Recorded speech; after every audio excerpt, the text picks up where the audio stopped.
Hello mga sangkay! Welcome to my life! Ayan nga, magluluto tayo ng gising-gising sigarilyas. Ayan, nakaready na nga ako. Ito ang aking mga gagamitin.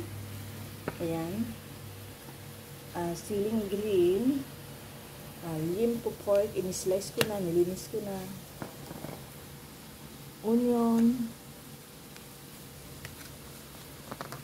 Bawang, and the sigarilyas, and wala akong fresh na gata, so ito ang gagamitin ko. Ayan, yung nasa pa.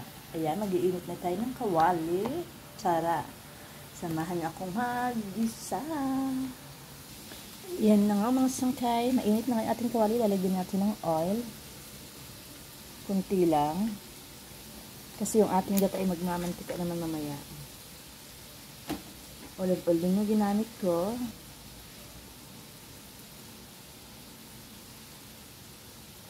Ayan, lagay na natin, unahin natin yung pork para siya muna maluto. Okay.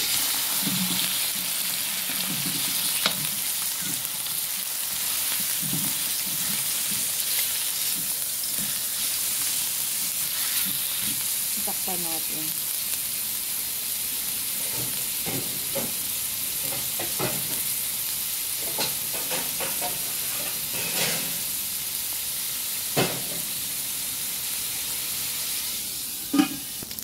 Ayan na nga mga sangkay, luto na ang ating pork. So, lagyan natin yung ating bawang.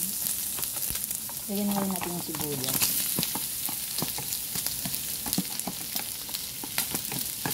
Ayan.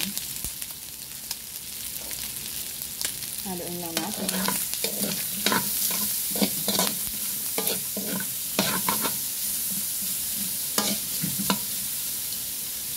Takpan lang ulit natin para magisang maigi.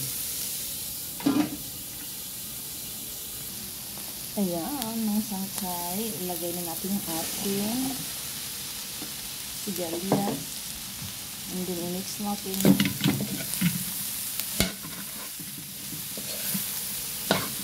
Mayroon natin lagyan natin sili.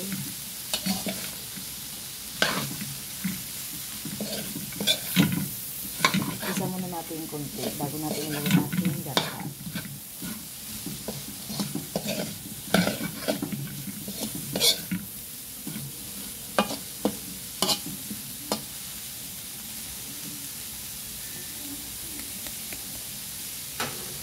Lagyan na natin yung ating gata.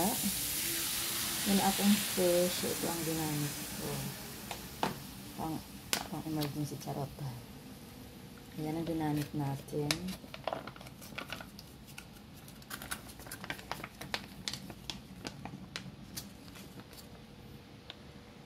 Ayan mga sangkay, tatlo ang ginamit ko.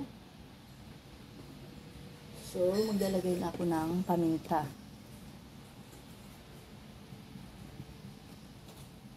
Lagyan ng paminta.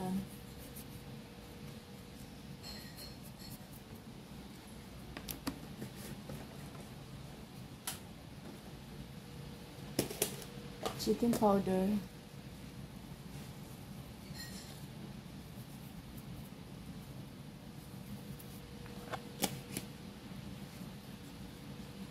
Patis.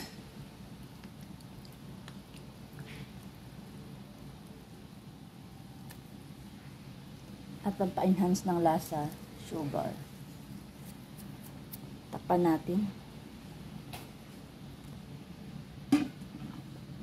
Hayaan muna natin, tapos check natin mamaya. Ayan na mga sangkay, kulong-kulo na siya. So, titikman natin. Tikman natin. Hindi ko pa nilalagay yung ating siling. Yan ang magpapagising. Ating siling green. Hindi ko nalalagyan ng labuyo kasi yung siling green namin ay maanghang na. So, titikman ko.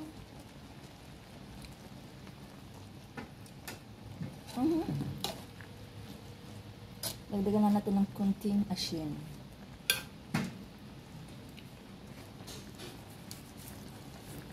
Silalagyan natin ating siling green.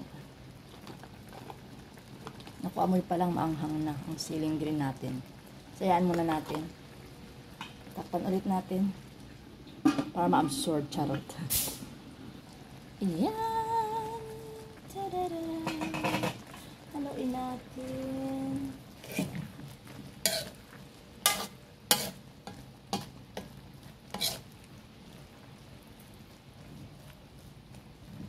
The gulay is done.